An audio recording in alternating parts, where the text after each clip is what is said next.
Imagine tracing your family tree only to discover you share a father with 77 siblings. That's exactly what happened to Brisbane woman Lyndal Bubke. She's now on a mission to track them all down and stop it from happening to anyone else. And Lyndal Bubke is with us now. Lyndal, what did it feel like when you discovered you didn't just have one or two siblings, but dozens and dozens?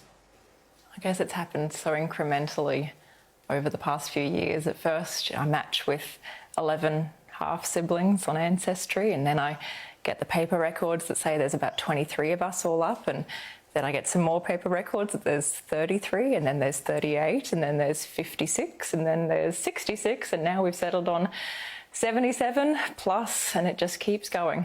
Have you made contact, and do you keep in touch with some of your siblings? Yeah, we do. So there's a bunch of us who've done DNA tests or who have been put in touch through the clinics, and we have a little group chat. Usually has variations in the names, but we've got cheaper by the dozen. We've got about 15 of us in that group chat right now. Yeah.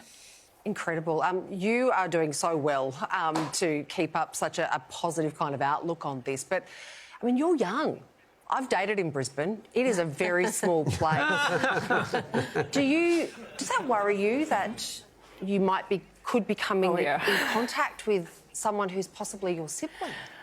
I don't think it's a possibility so much as almost a certainty at this point. Like, you know, we've come across people who, some of my siblings went to parties together and didn't know when they were teenagers, and they found out years later. Wow. It's really close. You know, like when I found out I was donor conceived and when I was waiting for my DNA test to hit, I'm sitting there going, thank God my husband's done a test so that I'll know immediately that we're not related. Thank goodness we're not. But others haven't been as lucky as that. You know, it's really, really upsetting stuff.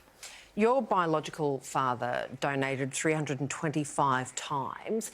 That was a long time ago, but could this still happen now? Certainly a lot of different aspects of what happened to me could happen to people right now and are happening to people now. We know that recently there have been the bungles with Monash. You know, we think of Monash, we think of bungles. What I'm worried is that Monash are the ones doing the right thing and being honest about it. My clinic has done the same thing recently. Queensland Fertility Group recently used the wrong sperm to create a number of families who have been devastated by this. You know, my own brother was a different donor to me. There was no reason for that to happen. And similarly, they're still not releasing the data, the information about donors, even when that was part of the deal when people signed up to people. You know, it's a complete lack of transparency right now for people going through this. I have no faith that they're abiding by the very limited rules they're required to abide by these days.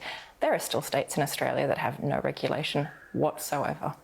I went through the donor process with my daughter. I was under the impression that there were limits in place. Are you saying that they're not being enforced? The limits until very recently in most states were just guidelines. And even then, they expressly did not follow the guidelines. A lot of my siblings' parents, my parents, thought that we'd be having much fewer siblings. Some of them were expressly told no more than 10 families. We're at like 46 families and counting. You know, they were guidelines, and without serious penalties and without a consistent approach between states, you know, you might be compliant within your clinic within Victoria, but then the sperm gets sold interstate, or it gets sent to the related clinic interstate and used again, where there's a different set of regulations. So you end up in a situation where you've got hundreds of siblings across the country and technically no breach had occurred, or even breaches had occurred, and you've got hundreds. So what reforms are you calling for? National framework. At the moment, the only people benefiting from a state-based approach are the clinics.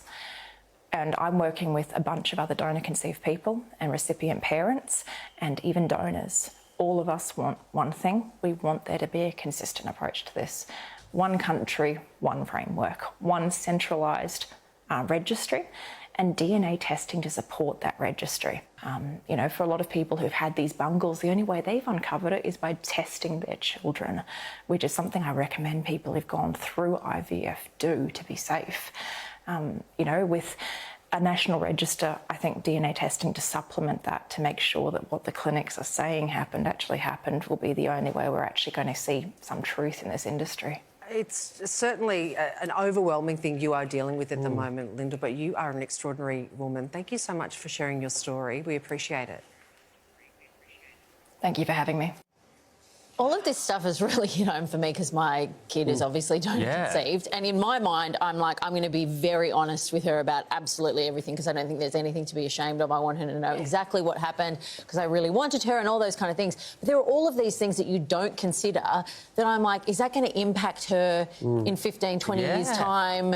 Like, how do I help her deal with that? How do I work out how to stop that from affecting her negatively? I don't know. It's just all this stuff that you don't really consider when you're going through the process. All you're thinking of is, I just want to get a baby, you know. Totally. And Does a story like this shake your confidence in the whole thing? a little bit, because honestly, like, I felt like, OK, I knew that in New South Wales you're supposed to only have 5 families per donor, and then you just go, oh, of course that's being enforced. Of course that's, you know, you don't really know more than what you're told, and then to find out that things can kind of go this way, you just think, oh, And then gosh. to have your daughter and your DNA on a national register, I mean, that's another kind of can of worms that people have to really seriously think about as well, right? Yeah, totally. And the project won't be around to tune in to learn about more information. Exactly.